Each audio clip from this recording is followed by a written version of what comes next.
This had to have been the most boring film that I have ever put on my YouTube channel for a review. Guys, back on the cinema scale, today we are taking a first look at the 2025 musical fantasy comedy film entitled The Smurfs. The film is directed by Chris Miller and is based on the 1958 comic strip of the same name. The film stars Rihanna as Smurfette, John Goodman as Papa Smurf, and James Corden as the Smurf entitled No Name. The film focuses on the Smurf of No Name and Smurfette, played by Rihanna. No Name has no niche, he has no talent, he has no swag amongst the other Smurfs who have natural talent and ability. Well, one day while sulking about his lack of being or existence, their clan is attacked by Razamel. Well, he and Smurfette, in an attempt to protect the clan and to fight against Razamel in connection with protecting a magic book, they set out on an adventure to restore the universe to perfect balance, harmony, happiness, and blah, blah, blah. There was a lot of reasons as to why this particular movie did not work. One of the things that really stood out in this movie was the lack of story development. The Smurfs is a classic cartoon, and so when you're putting together a new modern movie from a classic cartoon, it's vital to keep some of those classic elements prevalent, because you're trying to appeal to the audience or fan base from the past while endeavoring to stimulate interest from a new modern fan base. And that's something that did not prove to be done well in this particular movie. One of the questions that needs to be answered is, will you and your children both enjoy the film? Although there are some funny elements to the Smurfs movie and there are some unique TikTok dances and unique TikTok trends that will appeal to a younger demographic, this movie is not a movie that will bring a family together. It lacks value, meaning, and substance. And although there were some great comedic moments in this film, there were moments where you chuckled a little bit. There are moments where you think back to the old Cartoon Network Smurfs. It wasn't enough to keep you engaged as an audience. I saw some people snoozing in the theater, all of 7 people that were in the audience. Some were snoozing.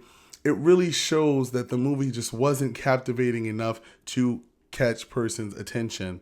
I felt as though Rihanna stuck out like a sore thumb. I mean, I get that we're all racing toward recession mode, and it feels like this movie was just an attempt for her to try to get some financial pull. She is the producer of this movie, but her Smurfette was just so misplaced.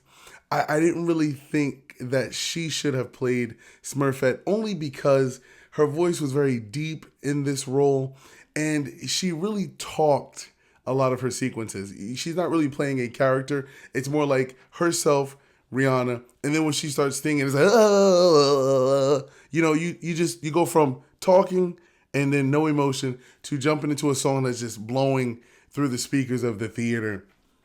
Now, I did enjoy John Goodman as Papa Smurf. I thought that John was perfectly cast. He's up in age, and so he has that nice, soothing, tender voice, that nurturing voice that will leave you feeling soothed for the character of Papa Smurf. He plays that really well. I mean, he's John Goodman, for goodness sake, and it was nice to be able to see him in a classic movie so many years later. Now, the character of No Name, funny, charming, everything that you would expect from James Corden. He has carpool karaoke. That's his thing. And so I didn't know that it was James Corden playing the role of No Name until I looked at the cast list. I did some research. I said, oh, snap, that's James Corden.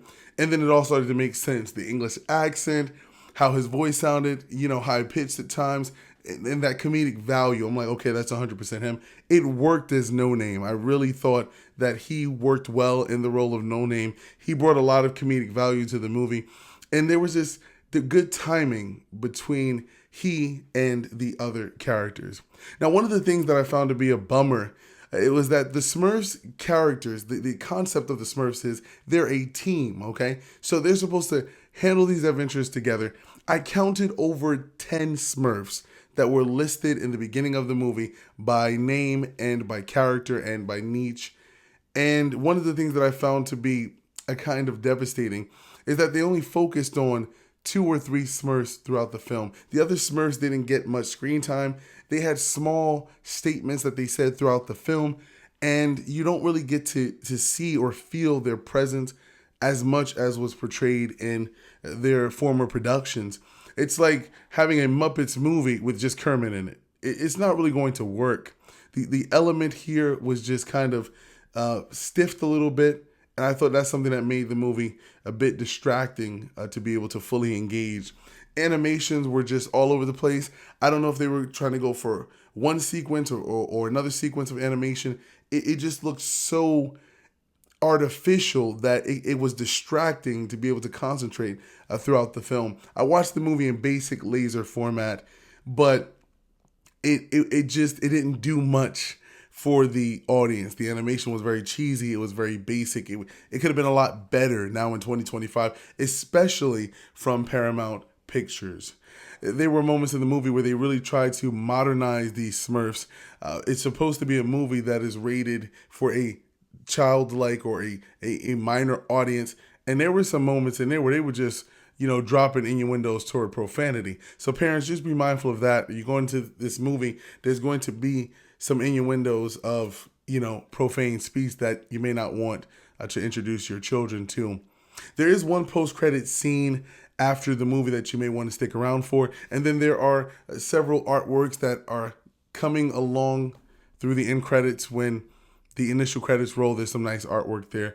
But other than that, I mean, it's a movie that you can watch and just easily forget. I don't think you'll be connected to it, and I really don't think that it really builds on the classic idea of the Smurfs. So guys, that was the Smurfs movie, or the Smurfs on the cinema scale. Let me know down in the comment box what you thought of this movie. Are you a Smurfs fan? Did you keep up with the comics? Whom was it in your family that introduced you to the Smurfs? And if you like this video and want to see more, click the next video, and don't forget to hit that subscribe button.